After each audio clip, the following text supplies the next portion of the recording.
Olho por olho, dente por dente. Você seria capaz de fazer justiça com as próprias mãos? Esse é o assunto do Atualize de hoje. Eu começo com a Simone Pedro, porque eu quero saber que tipo de sociedade a gente construiu e que tipo de sociedade nós estamos construindo. É de se questionar, né? É uma sociedade, atualmente, como a gente pode enxergar, extremamente influenciada por meios de comunicação e redes sociais, né?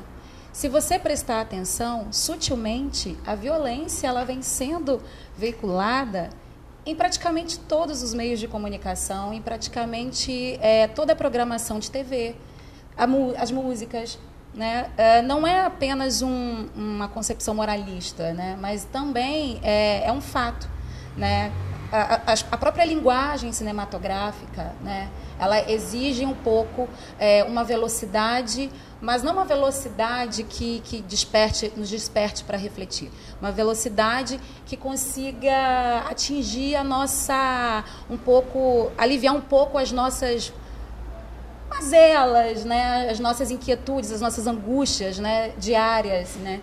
Então, as novelas, por exemplo, elas passaram também a ter um pouco essa velocidade, um pouco essa trama do ódio. E é de se questionar por que há uma mobilização para se executar atos de violência, mas não há ações de mobilização, por exemplo, para outras atitudes, por exemplo, como ajudar alguém, como reivindicar direitos, né?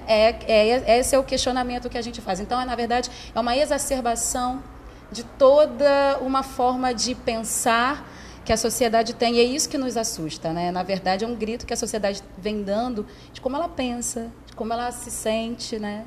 Pelo menos é o que a gente vem observando. Nilvinha, o que leva alguém a atos extremos? Então, o ser humano, ele já tem alguns instintos básicos que o constituem. Então, nós temos fome, sede, sexo, defesa, agressividade, violência. São instintos que fazem parte de todos nós aqui. Essa agressividade, ela não é de toda negativa. Ela, por exemplo, que nos motiva a conquistar alguma coisa, a buscar algo. No entanto, na atualidade, nós temos percebido que isso perdeu a mão. Então, a agressividade hoje, infelizmente, violência, ela está naturalizada. Nós deixamos com que isso entrasse no nosso cotidiano. E aí, se nós formos pensar ainda as questões de gênero, para os meninos, isso é quase que exigido ainda, né? Entre os meninos, é muito comum, por exemplo, brincadeiras onde um bata no outro. E se alguém não se adequa a esse perfil, fica fora do grupo. E esse perfil de violência, ele é inclusive elogiável, é desejado. E nós não podemos esquecer que, infelizmente, muitos pais, professores, autoridades ainda têm esse discurso do bandido bom é bandido morto. Se acham autoridades acima de qualquer lei. Isso é extremamente perigoso. Nós não sabemos onde isso pode parar. Violência não é aceitável, violência não é tolerável. Nós não podemos, enquanto cidadãos, nos calar. É preciso sim que a gente discuta, fale sobre isso. Se o nosso filho fez algo que é considerado violento, a gente tem que sentar e conversar com ele. Porque as pessoas hoje não têm resistência à frustração. Então, se eu sinto que eu fui ferida de alguma forma, eu não sei lidar com aquilo, eu preciso revidar. E muitas vezes a forma de revidar que eu encontro é sendo agressiva, é sendo violenta com alguém. E aí eu posso ir a qualquer extremo, eu posso até machucar uma outra pessoa.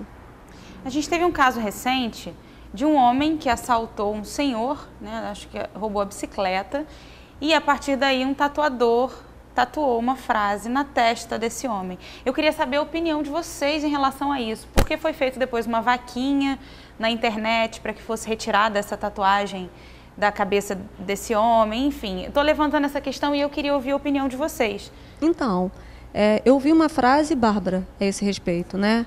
Alguém escreveu assim no Facebook. E você? Como seria se os seus pecados fossem tatuados na sua testa? Que tipo de sociedade é essa que se acha no direito de julgar o outro? Como se nós fôssemos perfeitos. Não somos. Portanto, não podemos, não há nada que justifique uma barbárie dessas.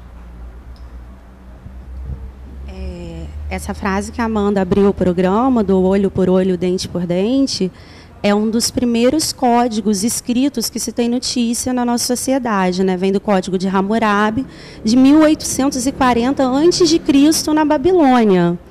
Então, a gente está repetindo hoje, em 2017, o que era aplicado em 1840 a.C., né? Eu acho que outro ponto importante a se discutir é o que a sociedade está querendo mostrar ao fazer justiça com as próprias mãos, né? Porque a partir do momento que o ser humano aceitou viver em sociedade, aceitou o Estado democrático de direito, ele abriu mão de viver de instintos, de se autotutelar.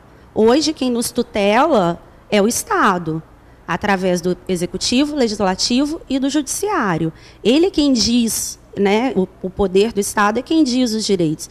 A autotutela é uma exceção. Então, os nossos instintos ficam contidos de acordo com o que a legislação determina. A partir do momento que você começa a ver um excesso de casos de violências praticadas, como esse de tatuar, né, eu sou ladrão, vacilão. Será que a população está insatisfeita com a resposta do Estado em relação às práticas dos crimes cometidos? Será que o judiciário ele não está dando conta de punir? Será que o nosso sistema carcerário é o suficiente para a punição? Né? Então, assim, não justifica, mas pode ser uma reação a essa insatisfação com a tutela que deveria ser prestada, com a efetividade da prestação da tutela jurisdicional, tanto no ato, em conter aquele ato, quanto na questão do cumprimento da pena, da aplicação da pena, da forma da pena, do decorrer do devido processo legal, né? Então, você tem que pensar no aspecto sociológico, no aspecto jurídico, no aspecto humanitário, a complexidade de tudo isso. Como né? se tudo isso fosse uma resposta, né? Como se fosse uma resposta a essas insatisfações do ser humano, né? Como complementando o que foi falado até o momento. Bom, pegando o nicho no que você falou, quando a gente fala da tutela do Estado, eu acho que, independente de qualquer coisa que a gente debata, que a gente não pode banalizar, porque tem a discussão que é feita dentro das nossas casas, nos nossos grupos de amigos, nas mesas de bares, e a discussão do politicamente correto. Então, são duas discussões. Aquela que eu mostro e aquela que eu vivo. Por exemplo, se eu tenho um Estado, se eu estou sob a tutela do Estado, e eu tenho um Estado que é violento, que me induz à violência, eu tenho um Estado que é agressivo, eu tenho um Estado que todas as ações, o Estado, quando ele é confrontado, qual é a resposta que ele dá? É a violência, é a agressão. Então, se eu tenho um Estado que eu estou sob a tutela dele e ele me induz a isso, não estou jogando toda a culpa no Estado, mas eu tenho um Estado que me induz a isso. Aí você vai para as menores mazelas da sociedade e mostra isso, como o Estado é apresentado para elas. Se para algumas pessoas que estão num outro nível e num outro escalonamento, o Estado já está assim, você me diz aonde o Estado não chega direito e quando ele chega, de que maneira ele chega. Eu não estou aqui falando de vitimismo, mas eu estou falando de realidade. Porque a única diferença agora, e é ótimo esse debate, mas a única diferença agora é que esse debate ganhou corpo com as redes sociais. Essa imagem ganhou corpo com as redes sociais, porque ela já é existente.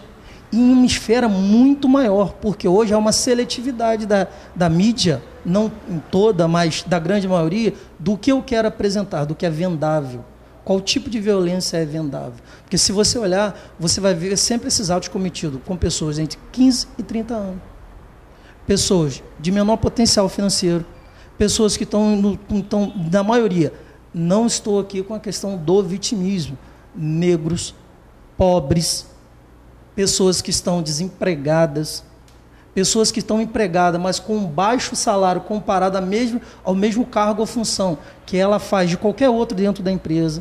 Se você olhar, isso tudo é um contexto real. A única diferença agora é que os pseudo-justiceiros, ou não, eles têm uma tecla. Tem internet como grito, como refúgio. Hoje você pode ver que a pessoa prefere filmar um acidente do que ajudar um acidente. É verdade. Ela prefere filmar, ela está procurando a selfie. Ela não joga o telefone dela para o alto e vai ajudar. Não. Então a gente tem que olhar como um contexto como um todo. Porque senão a gente vai acabar entrando num contexto de quem é a vítima? A vitimazinha. Não. Eu acho que o contexto ele tem que ser bem elaborado e não pode se banalizar, entendeu? Mas eu acho que tem algumas coisas que é reais sim, porque você tem um Estado violento, um Estado falido, um Estado violento e um Estado que te agride de inúmeras formas, até mesmo para te prender ao vitimismo e ao assistencialismo. O Estado precisa disso. Então ele precisa dessa exacerbação da violência, principalmente dentro das comunidades, pessoas menos favorecidas. O que vai é uma roda, o que vai afetar lá em cima. Porque se aqui implodir, vai afetar a parte de cima. A discussão tá boa e tem muito mais para a gente falar no próximo bloco. Quero levantar esse assunto das redes sociais, que hoje é também um grande tribunal de condenação ou de aliviar, de repente, a barra de um que não é tão assim. Até que ponto essas verdades são absolutas, essas verdades são construídas, essas verdades não são verdades? A gente vai falar mais sobre isso no próximo bloco, porque a gente vai para o intervalo e é claro que a gente vai para o intervalo com música, né? Hoje aqui com a gente Rafael Rangel. O que você vai tocar pra gente agora, Rafael? Vou tocar um pedacinho, um refrão daquela música Pais e Filhos do Legião Urbana. Vamos encaixar exatamente aqui o que a gente está falando agora. É preciso amar as pessoas como se não houvesse o amanhã. Porque se você parar pra pensar, na verdade não há. Sou a gota d'água, sou um grão de areia. Você me diz que os seus pais não lhe entendem, mas você não entende os seus pais. Você culpa seus pais por tudo. Isso é um absurdo. São crianças como você. E o que você vai ser quando você crescer?